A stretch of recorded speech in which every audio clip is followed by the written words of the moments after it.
Let's see example 7.8. A sinusoidal voltage of peak value 283 volt and a frequency 50 Hz is applied to a series LCR circuit in which R is equal to 3 ohm, L is equal to 25.48 millihenry and C is equal to 796 microfarad. Find part A, the impedance of the circuit, that is Z. Part B, the phase difference between the voltage source and the current. Part C, the power dissipated in the circuit, and part D, the power factor. Okay, so here in part A we have to find what impedance Z. So here you can see that R, L, C, all the three are connected in series across the voltage source having a peak or you can say maximum voltage 283 volt. यहाँ पे आपको ये सब में mention करके दिया है कि ये मैक्सिमम वोल्टेज है, इसीलिए आपको इसको Vm कंसीडर करना है. ठीक है, चलो. तो यहाँ पे फर्स्ट पार्ट में आपको पूछा है Z फाइंड आउट करो, इम्पीडेंस Z. यहाँ पे R, L, C तीनों प्रेजेंट है और आपको इम्पीडेंस फाइंड आउट करना है. ठीक है, तो इम्पीडेंस Z क्या होता है? We know that impedance Z in LCR series circuit is what? R square plus XL minus XC all square. So here for part A, here first we have to find what? XL and XC. XL is inductive reactance.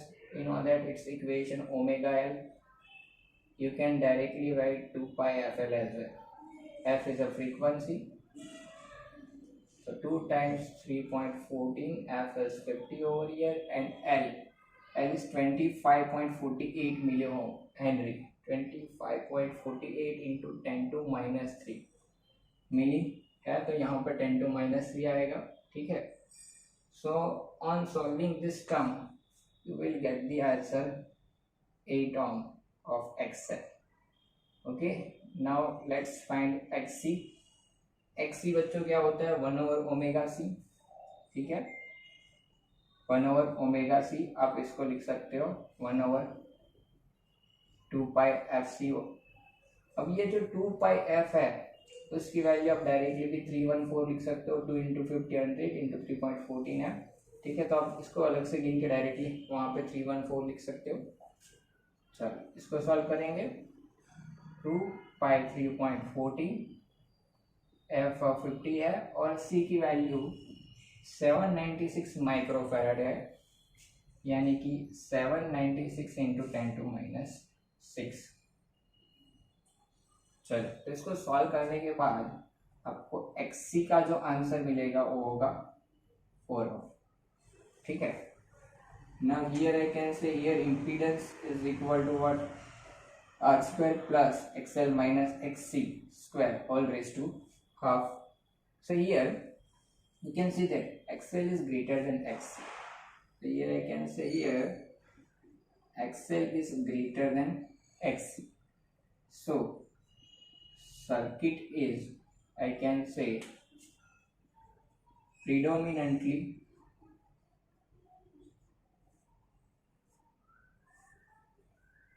inductive. Okay, predominantly inductive है यहाँ पे, इसलिए XL minus XC consider कर रहा हूँ. अगर XC greater than XL आता तो यहाँ पे XC माइनस XL आप ले सकते हो. ठीक है, अब Z फाइंड आउट करेंगे. therefore I can say mod Z under root R square. okay, that is 3 square plus XL minus XC. XL is 8, XC is 4, so 8 minus 4 square. so ये कितना होगा? Under root 3 square plus 4 square, ये 9 plus 16 under root 25. So answer of impedance Z must be what? 5 ohm. Okay, चलो बच्चों, तो ये हो गया आपका पार्ट ए. पार्ट बी में हमें क्या फाइंड आउट करना था? पार्ट बी में हमें क्या फाइंड आउट करना था? Power. I think part B में हमें यहाँ पे बोला है कि the phase difference. Part B में फेज डिफरेंस चाहिए, पार्ट सी में पावर फाइंड आउट करना है. चलो, तो पार्ट बी लिखेंगे. फेज डिफरेंस फाइंड आउट करना है हमें तो फेस डिफरेंस का इक्वेशन LCR सीरीज सर्किट के लिए कितना होता है, डायरेक्टली मैं लिखता हूँ phi is equal to tan inverse XL minus XC by R। ठीक है, तो ये क्या होगा, ten inverse XL minus XC, XL is 8, XC is 4, 8 minus 4 divided by R, R is what, 3, so 8 minus 4 by 3, so it is nothing but 10 inverse 4 by 3, so it must be what, I think 53 degree। Phi आपका कितना आएगा, 53 degree. From a right angle triangle we know that it is 3 4, ये 5 होगा, 3 4 5 का triangle हमें पता है। ठीक है, ये एंगल 37 होता है, ये वाला कितना होता है, 53 होता है। ठीक है, तो अगर आप यहाँ से देखोगे तो we have tan inverse 4/3, tan theta opposite upon adjacent, तो ये आपका देखो 53 अपोजिट जो है उसके सामने वाला 4 है, एडजेसेंट 3 है, तो डायरेक्टली है 53 डिग्री आएगा। ठीक है, और यहाँ पे आप बोल सकते हो कि XL ग्रेटर देन XC है, तो सर्किट क्या है, इंडक्टिव है। ठीक है, चलो, so here I can say circuit is predominantly inductive, so current I here, current I lets the voltage V in phase by 53 degree. Clear? Now in part C we have to find the power. Okay, power P is equal to, we know that it is a I square. It is a LCR circuit, but as we already discussed in a concept of power in an AC circuit, okay, in a previous video, there is L present, C is also present, but there is no loss in inductor and capacitor. Okay, the loss is due to only in a resistor, only due to resistor। सिर्फ और सिर्फ resistor की वजह से loss होता है, तो power P कितना होगा, I स्क्वायर है। अब जो ये I होता है वो बच्चों RMS होता है। ठीक है, तो हमें RMS करंट फाइंड आउट करना पड़ेगा। ठीक है, तो RMS करंट कितना होता है, तो मैं यहाँ पे लिख देता हूँ, वो कितना होता है, Im/√2 होता है। ठीक है, अब Im का इक्वेशन क्या होता है बच्चों, Vm/Z, और ये √2 एज इट इज। ठीक है, चलो, मैक्सिमम वोल्टेज Vm 283 वोल्ट है,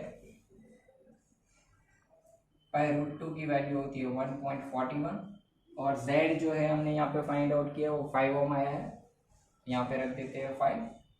सो on solving this term you will get the answer 40 ampere. So RMS current is 40 ampere. Now here we have to find the power loss. P is equal to what, I square R, I square मतलब 40 का square into R। R बच्चों यहाँ पे कितना है, 3 है। ठीक है, ये कर दिया 3। ठीक है, तो पावर लॉस इसको सॉल्व करने पे आप देखो ये कितना होगा, 40 का स्क्वायर 1600 इंटू 3 मतलब ये आएगा 4800 वाट, 4800 वाट। ठीक है, चलो नेक्स्ट पार्ट डी में हमें क्या फाइंड आउट करना था, पावर फैक्टर। चलो बच्चों, तो पावर फैक्टर क्या होता है, that is nothing but what we know that it is a cos phi। ठीक है, वो कितना होता है, cos phi होता है।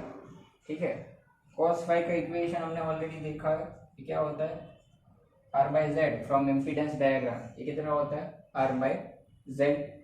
अब देखो बच्चों यहाँ पे R की वैल्यू 3 है और Z कितना है, 5 है, तो ये आपका cos phi आया 3/5, और इसको सॉल्व करोगे तो आपका आंसर आएगा 0.6। ठीक है, सो पावर फैक्टर आपको कितना मिलेगा, 0.6। ओके।